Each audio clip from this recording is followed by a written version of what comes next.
Hello students, hello friends, hello बच्चा लोग। मैं विशाल ड्रोलिया स्वागत करता हूँ आपका अपने यूट्यूब क्लास में। तो बच्चों, लास्ट क्लास में हमने डायनेमिक फ्लूइड के बारे में स्टार्ट कर दिया था। बेसिक जो चीजें थी मैंने आपको बता दिया था। अगर आपने लास्ट क्लास नहीं देखा है तो पहले जाके लास्ट क्लास देखो, फिर इस क्लास को अटेंड करना, तो मुझे लगता है आप ज्यादा अच्छा समझोगे। तो बच्चों, लास्ट क्लास में हमने पढ़ा था वेरिएशन ऑफ फ्लूइड वर्टिकली जब हमारी फ्लूइड डायनेमिक कंडीशन में हो। ठीक है। आज हम पढ़ेंगे वेरिएशन ऑफ प्रेशर हॉरिजेंटली जब हमारी फ्लूइड किस कंडीशन में हो, डायनेमिक में हो। स्टैटिक को हमने कंप्लीट कर लिया है, स्टैटिक के वीडियो आप देख सकते हो। तो आज का टॉपिक हमारा जो रहेगा बच्चों, इंपॉर्टेंट है, ध्यान दे के समझना। यहाँ जाओ, क्लास में सभी लोग आ जाओ, नोटबुक पेन लेके बैठे हो। ठीक है, चलो क्लास स्टार्ट करो। तो चलो स्टार्ट करते हैं। तो टॉपिक हमारा क्या है बच्चों? variation of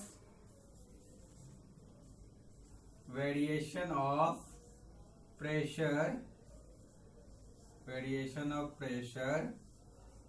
horizontally। ठीक है।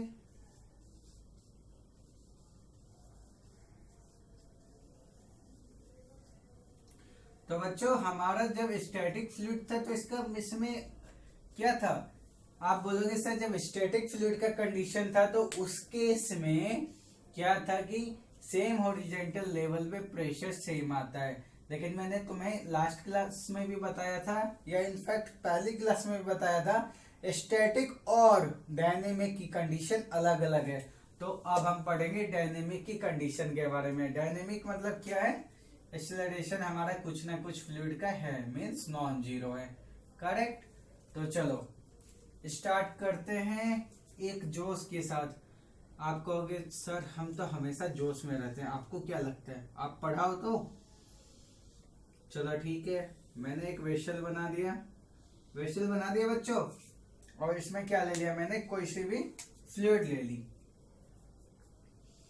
फ्लूइड बना दी मैंने वेसल में। और मैं क्या मान के चलता हूं कि वेसल जो है इसकी एक्सेलरेशन मानो इस साइड है। ठीक है, ए एक्सेलरेशन से वेसल मूव कर रहा है। अगर वेसल ए एक्सेलरेशन से मूव कर रहा है तो आप इसका रिजल्टेंट जो डायग्राम है वो बना सकते हो। कैसे बना सकते हो? लास्ट क्लास में बताया था, वैसे बना सकते हो। जो बच्चे पहली बार इस वीडियो को देख रहे हैं, अभी तक कोई क्लास नहीं देखा है बच्चों, आपके समझ में नहीं आएगा। जो बच्चे इससे पहले वाले लेक्चर देखे हैं उनके भी समझ में ये चीजें आ जाएंगी। ठीक है। तो मैंने बच्चों क्या बताया था? एक्सेलरेशन जिस साइड होता है उसके अपोजिट साइड में क्या लगता है हमारा? उसके अपोजिट साइड में सूडो फोर्स लगता है इसको बैलेंस करने के लिए। तो ए में सूडो फोर्स इधर लग गया। अब जो फ्लूइड है, फ्लूइड में क्या है? इसका वेट हमारा नीचे की तरफ लगेगा mg, और क्या होगा? जो रिजल्टेंट फोर्स होगा अब क्या होगा हमारा? इसके बीच में बनेगा। ठीक है। तो मैंने क्या बोला था बच्चों? जो रिजल्टेंट फोर्स होता है हमेशा फ्री लिक्विड के सरफेस के क्या होता है? परपेंडिकुलर होता है। तो परपेंडिकुलर का मतलब क्या है कि लिक्विड का सरफेस हमारा कुछ ऐसा होगा। तो लिक्विड का सरफेस जब हमारा ऐसा कुछ होगा तो इसका मतलब क्या है कि लिक्विड हमारे किस पोजीशन में आ जाएगी? अगर एक्सेलरेशन हमारा टुवर्ड्स राइट है, then our liquid will get this shape. This shape means what? From left side it will be at higher point, from the right side it will be at lower point। ये चीज आपको समझ में आ गई। ये resultant अभी भी नहीं समझ में आ रहा तो ये समझो कि पानी अब हमारे ग्लास में या वेसल में कैसे दिखेगा बच्चों, और क्लियर कर लो। अब हमारा वेसल में जो वाटर है it will look like this shape. Okay, it will be like this what? कि जब हमारा ये एक्सेलरेटेड है ये वेसल, जब इसमें फ्लूइड है। ठीक है, ये चीज समझ में आ गई। यहां से हम यहाँ आए और ये चीज यही है। ठीक है, अंतर समझ में आ गया। तो अब हमें क्या निकालना है बच्चों? हम क्या निकालेंगे? प्रेशर निकालेंगे। ठीक है, वेरिएशन निकालेंगे। तो मैंने तुम्हें पहली क्लास में बताया था, क्या बताया था पहली क्लास में? ये बताया था कि एफएम में, दिमाग में बैठा लो, एफएम में किसी भी न्यूमेरिकल को सॉल्व करने के लिए, किसी भी डेरिवेशन को सॉल्व करने के लिए हम एक सिलेंड्रिकल कंपोनेंट का सहारा लेते हैं। सहारा क्या लेते हैं? सिलेंड्रिकल कंपोनेंट की ही मदद से आगे बढ़ते हैं। तो मैंने यहाँ सिलेंड्रिकल कंपोनेंट बना लिया। ठीक है, करेक्ट, समझ आ रहा है। चलो सिलेंड्रिकल कंपोनेंट बना लिया है ना। तो अब मान लो बच्चों, मैं इसको मान लेता पॉइंट 2 और इसको मान लेता पॉइंट 1, ठीक है। अब इसमें क्या है कि वेसल जो है फ्लूइड पे इधर से भी फोर्स लगाएगी और फ्लूइड पे इधर से भी फोर्स लगाएगी, 1 2 किसी को भी मान लो, ठीक है। तो यहाँ पे फोर्स क्या हो जाएगा बच्चों, तुम बोलोगे सर यहाँ हो जाएगा P2A और तुम यहाँ पे बोलोगे क्या होगा, तुम बोलोगे यहाँ होगा P1A, ठीक है, करेक्ट, समझ आया। और इसमें एक चीज तुम्हें क्या नहीं छोड़नी है बच्चों, हमें क्या नहीं छोड़नी है मेरे प्यारे बच्चों, इसमें तुम बोलोगे सर इधर भी फोर्स हमारा लग रहा है MA, जो कि है हमारा प्यारा सा स्यूडो फोर्स, ठीक है। ये चीज आपको क्लियर हुई, ठीक है ना, ये चीज क्लियर समझ में आ गई, ठीक है। इस चीज को मैं हटा देता हूं। अब मैं क्या है कि मैं हमेशा की तरह मेरे प्यारे बच्चों को एक बड़ा व्यू दिखाता हूँ, लार्ज व्यू दिखाता हूँ, so that the whole concept will be easily समझ में आएगा आपको, ठीक है। कोई बच्चे बोल रहे हैं सर को इंग्लिश तो आती नहीं है, फालतू का ट्राई कर रहे हैं, तो ऐसा नहीं है कुछ बच्चों, ठीक है। ये मैंने सिलेंड्रिकल कंपोनेंट यहाँ से उठा के यहाँ पे ले आया, इसमें तो हमारी जो फ्लूइड है वो तो है ही, ठीक है। अब इसमें क्या है बच्चों, एक हमारा फोर्स लग रहा है इधर से, एक फोर्स हमारा इधर से लग रहा है, ये क्या लग रहा है हमारा P2A, करेक्ट। और the another force is acting from this side, this one is P1A, and of course that pseudo force will act from right to left in this direction. Why? Because we have acceleration in this direction. This is easily understandable. Understandable क्या होता है sir, ये तुम्हारे लिए आसानी से समझने योग्य बातें हैं बच्चों, मन में बैठा लिया, चलो मजाक नहीं। अब क्या है कि मैंने कल बच्चों क्या बताया था कि इसमें एक चीज का ध्यान रखना है, कभी भी हम जो लिक्विड या फ्लूइड को देखेंगे वेसल्स के फ्रेम से देखेंगे। जब हम वेसल के फ्रेम से लिक्विड को देखेंगे या फ्लूइड को देखेंगे तो क्या होगी, फ्लूइड हमारी रेस्ट में होगी। फ्लूइड हमारी जब रेस्ट में होगी तो बच्चों उस समय क्या होगा, जब फ्लूइड हमारी रेस्ट में होगी तो इक्विलिब्रियम का कंडीशन होगा। इक्विलिब्रियम का कंडीशन होने का मतलब क्या है बच्चों, हम नेट फोर्स को बैलेंस कर सकते हैं। तो यहाँ फोर्स को बैलेंस करके इक्वेशन लिख सकते हैं बच्चों। तुम बोलोगे यस सर, क्यों नहीं लिख सकते, काफी आसान है ये। तो तुम बोलोगे सर ये हो जाएगा P2A equals P1A plus MA pseudo force. अब क्या है कि मैं P1A को LHS में ले लेता हूं, so it will be minus P1A, it will be equal to MA, correct. अब क्या इसमें से कॉमन हमारा क्या आ गया बच्चों, A, so it will B P2 minus P1, correct, it will B MA। अब मैंने मास की जगह आपको कई बार लिखना बताया है, अब ये फिर से मैं नहीं बता रहा हूँ डिटेल में, फिर से जानना है तो जाके पिछली बारी क्लास देखो। डेंसिटी बराबर, चलो बता ही देता हूँ, क्या याद रखोगे, बोला कि वाह सर कितने अच्छे हो। Density is equal to mass by volume, so mass is equal to density into volume, ठीक है। And volume is equal to what बच्चों, एरिया इंटू हाइट और लेंथ, करेक्ट।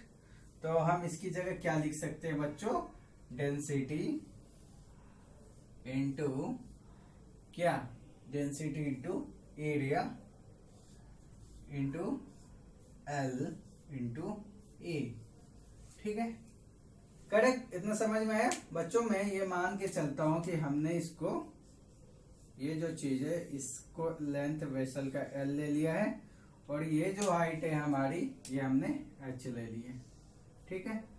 इसको H ले लिए और इसको हमने L ले लिए वेसल की लेंथ को, करेक्ट। ये चीज आपको समझ में आ गई ना। तो चलो इसको मैं यहाँ से हटा देता हूँ बच्चों, ताकि मैं डेरिवेशन आपका अपना कंप्लीट कर पाऊँ और आपको काफी अच्छे ढंग से समझा पाऊँ, ठीक है। स्क्रीनशॉट लेते जाना और राइट डाउन भी करते जाना। मैं समझता हूँ कि राइट डाउन करना क्लास में स्क्रीनशॉट लेने से ज्यादा यूजफुल है। ठीक है, ये बात समझ में आ गई? तो चलो आओ, समझ में आ गई तो चलो बच्चों आगे आगे हम आगे आने पे क्या है कि इस चीज को मैं यहाँ पे लिखता हूँ। तो यहाँ पे क्या बोलोगे बच्चों, तुम एड़िया जो है हमारा नारद मुनि है, एड़िया को हमने बोला तुम जाओ, तुमसे हमारा प्यार अभी के लिए खत्म है। तो फिर इस चीज को क्या लिख सकते हो आप यहाँ पे, इस डेरिवेशन को एक पार्ट में यहाँ लिख रहा हूँ, तो इसको तुम लिखोगे P2 minus P1 equals rho into L into A. ठीक है, ये चीज तो लिख लिया ना तुमने। अब बच्चों इस डायग्राम को बहुत प्यार से देखो, बहुत प्यार से देखो और समझो, प्यार से देखो और समझो। यहाँ समझने का क्या है बच्चों, अगर इस चीज को मैं उठा के यहाँ पे बनाता हूँ, आप थोड़ी सी मैथ समय लगानी है, थोड़ा सा मैथ से समझने की कोशिश करना। ये हमारा बेस है, ये हमारा कुछ ऐसा बन रहा है, ठीक है, और ये हमारा कुछ ऐसा बन रहा है। ठीक है, ये चीज क्लियर है ना। यहाँ पे हम मान लेते हैं, सॉरी यहाँ पे मैं मान लेता हूँ कि यहाँ पे है थीटा। ओके, सो बच्चों क्या दिया हुआ है, this one is given as, और हमने जो वेसल का लेंथ लिया है एल, और हम मान लिए कि फ्लूइड हमारे जो एक साइड से है वो एच हाइट से उठ चुकी है, जो फ्लूइड हमारी एक साइड से एच हाइट से उठ चुकी है। तो यहाँ से हम क्या लिख सकते हैं, यहाँ से हम क्या लिख सकते हैं बच्चों, यहाँ से हम लिख सकते हैं tan theta will be what, h by l, tightly pulled back, so it will be h by l, correct.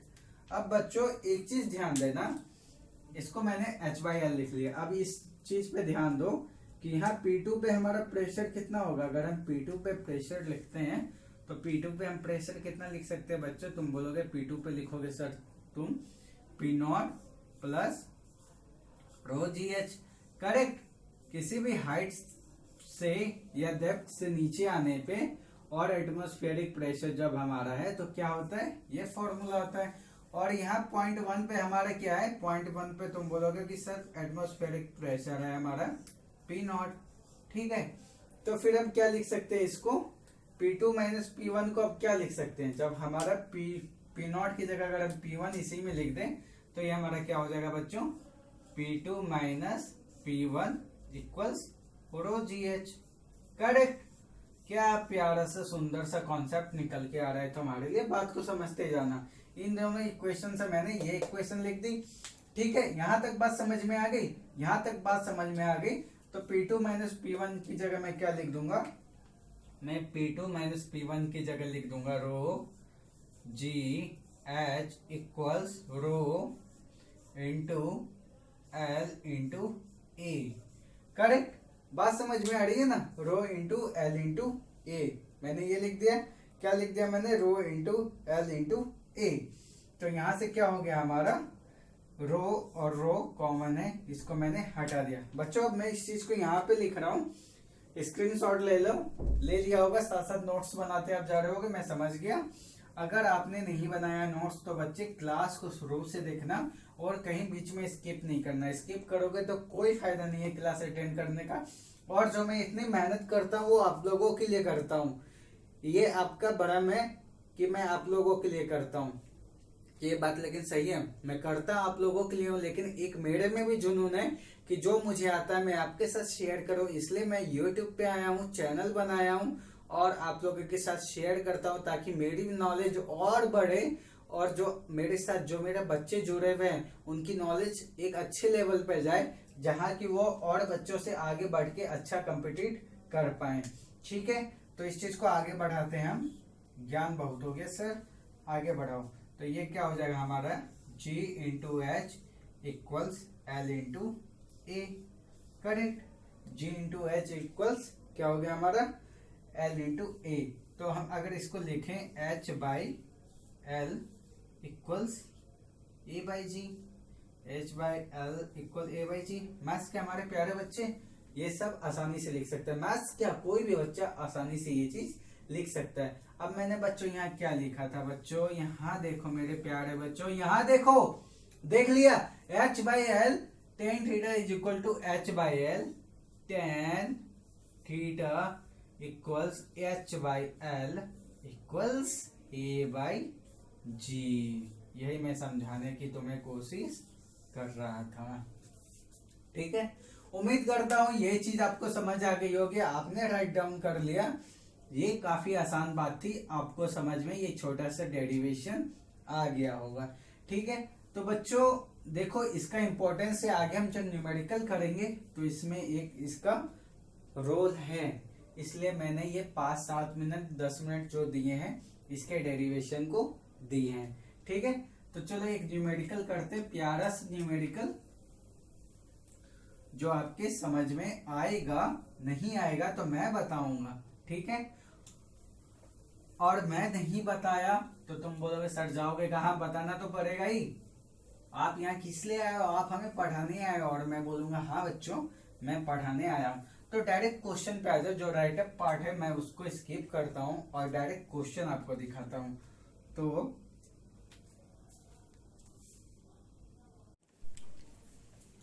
तो आ जाओ बच्चों, क्वेश्चन आपके सामने। क्वेश्चन है a cubical container with side A is completely filled with fluid, calculate the horizontal acceleration of fluid so that 1/4 of its total volume of fluid comes out of the container। बता रहा है कि एक cubicle container है, किस shape का है, cubical shape का एक कंटेनर है जिसकी साइड एरिया में दी हुई है, वो किसी फ्लूइड से पूरा का पूरा भरा हुआ है। ठीक है, तो पूछ रहा है कि हॉरिजॉन्टल एक्सेलरेशन कितना होगा जिसके कारण कि 1/4 इसके टोटल वॉल्यूम का फ्लूइड जो है वो वेसल के बाहर आ जाता है। ठीक है, तो इस चीज को हम कैसे करेंगे, मान लो कि मैंने मान लिया, पॉज करना, सॉल्व करना, फिर सॉल्यूशन से मैच करना। ठीक है, अगर आप आधा भी करते हो ना बच्चों, not 100%, if you complete the question 75% also it will be like you are getting something from this lecture and you are not wasting your time. Okay, तो मैं मान लेता हूँ कोई वेसल है हमारी, क्यूबिकल है, क्यूबिकल है मतलब ऐसे शेप में, ये तुम इमेजिन कर लेना। ठीक है, अब ये क्या मैं मान लेता हूँ इसकी जो एक्सेलरेशन है हमारी, वो एक्सेलरेशन है from left to right this direction. तो इसका रिजल्टेंट फिगर तुम कैसा बना सकते हो, एक्सेलरेशन के बाद वाला, वो तुम बोलोगे कि सर ये तो अब मैं आसानी से बना दूंगा क्योंकि आपने पढ़ा दिया है। ये कुछ जाके ऐसा आएगा, ये कुछ जाके ऐसा आएगा ना बच्चों, तो फ्लूइड हमारी कुछ ऐसी हो जाएगी। करेक्ट, फ्लूइड हमारी जब ऐसे है, तो मैंने आपको पहले क्लास से क्या बताया बच्चों, किसी भी न्यूमेरिकल या डेरिवेशन को एफएम में करने के लिए, एफएम में किसी भी न्यूमेरिकल या डेरिवेशन को करने के लिए हम सिलेंड्रिकल कंपोनेंट का सहारा लेते हैं। ठीक है, तो बच्चों ये क्या है, ये हमारा क्वेश्चन में क्या दिया है, क्यूब का, क्वेश्चन में क्यूब का कितना दिया है हमारा, ब्लैक मार्कर की यूज करता हूँ, क्लियरली विजिबल होगा। ये दिया है, ये हाइट हम मान लेते हैं एच हाइट से हमारी फ्लूइड उठ गई, और जो हमारा क्यूबिकल कंटेनर है जिसके कारण ये भी क्या चीज है हमारी, ये भी चीज जो हमारी दी हुई है ए दी हुई है। करेक्ट, यहां तक समझ में आ गया, कोई डाउट नहीं है। तो सॉल्यूशन करते हैं। क्या हमारा दिया है, वॉल्यूम मिसिंग क्या है क्वेश्चन में, जो हमारा है वॉल्यूम मिसिंग क्या है हमारा, किसके बराबर वॉल्यूम मिसिंग है हमारा, 1/4 ऑफ टोटल वॉल्यूम। तो क्यूब का वॉल्यूम क्या होता है बच्चों, साइड क्यू, यहाँ साइड कितना दिया है, ए दिया है, सो it will B A Q. Correct, volume missing will be what, like from this diagram you can draw, you can easily draw, it will be like something this type of thing. Okay, so what is this, a, this one is h, and this one your side which is given as a. So what it will be, volume missing, it will be like, it will be area into length, you can say length, okay, or height, whatever, okay, equals A Q by 4। Okay, correct, समझ में आ रहा है आपको। तो ये क्या है, area, हम क्या लिख सकते हैं, एरिया तुम बोलोगे sir you can write 1/2, triangle का एरिया क्या होता है बच्चों, base into height, what is height, H, और what is this length is given in question, side हमारा क्या दिया, ए दिया है, तो ये हो जाएगा ए, ये हमारा क्या हो जाएगा, ए क्यू बाई 4। करेक्ट बच्चों, साफ साफ समझ में आ रहा है ना। तो इसको हम क्या लिख सकते हैं, ये हो जाएगा हमारा A square H by 2 equals A cube by 4। Correct, अब यहाँ पे ए स्क्वायर ए क्यू है तो ये कैंसिल हो जाएगा, तो यहाँ पे हमारा क्या बच जाएगा बच्चों, ए बच जाएगा।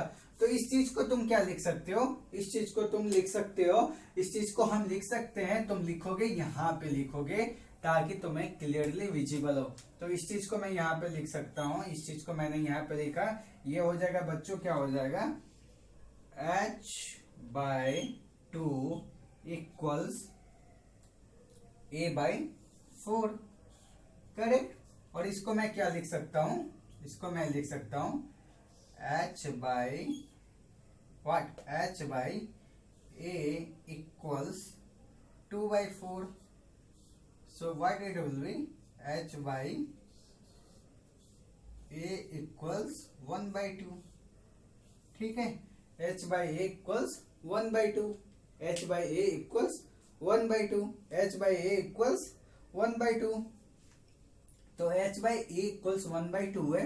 तो टेन थीटा के फॉर्मूला से डेरिवेशन से क्या सीखा था, टेन थीटा के फॉर्मूला डेरिवेशन से तुमने क्या सीखा था बच्चों, क्या सीखा था, h/l को क्या लिख सकते हो, क्या सीखा था बच्चों बताओ, h/l को क्या लिख सकते थे, h/l को क्या लिख सकते थे बताओ बच्चों, तुमने क्या सीखा था, दिमाग में आया, दिमाग में आया, आ गया दिमाग में, तुम बोलोगे आ गया सर, h/l को हम लिख सकते थे a/g, तो a/g लिख सकते थे। तो a/g हमारे यहाँ कितना आ रहा है, h/a या h/l बात बराबर है ना बच्चों, क्योंकि लेंथ तो हमारा a दिया है, तो ये हमारा 1/2 आ रहा है।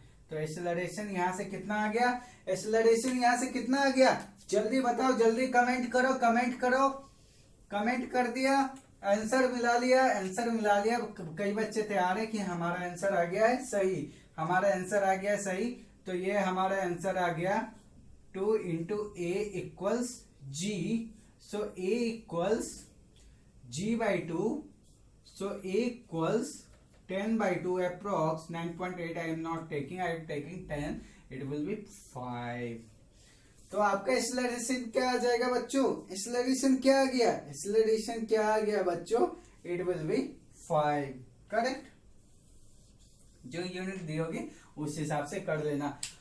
तो बच्चों मैं उम्मीद करता हूं आज का प्यारा सा कॉन्सेप्ट और प्यारा सा न्यूमेरिकल आपको समझ में आया होगा।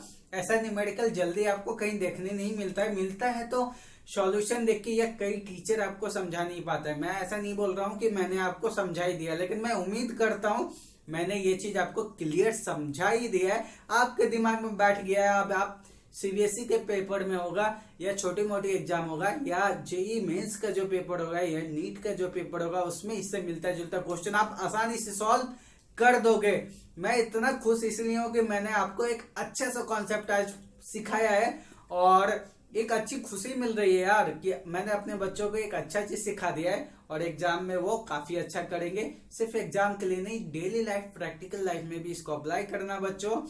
और क्या मैं कहूँ, मिलते हैं नेक्स्ट क्लास में, नेक्स्ट क्लास में नई चीजों के साथ सिलेबस को आगे बढ़ाएंगे। तब तक के लिए ध्यान रखो और जम के पढ़ाई करो। चलो बाय बाय।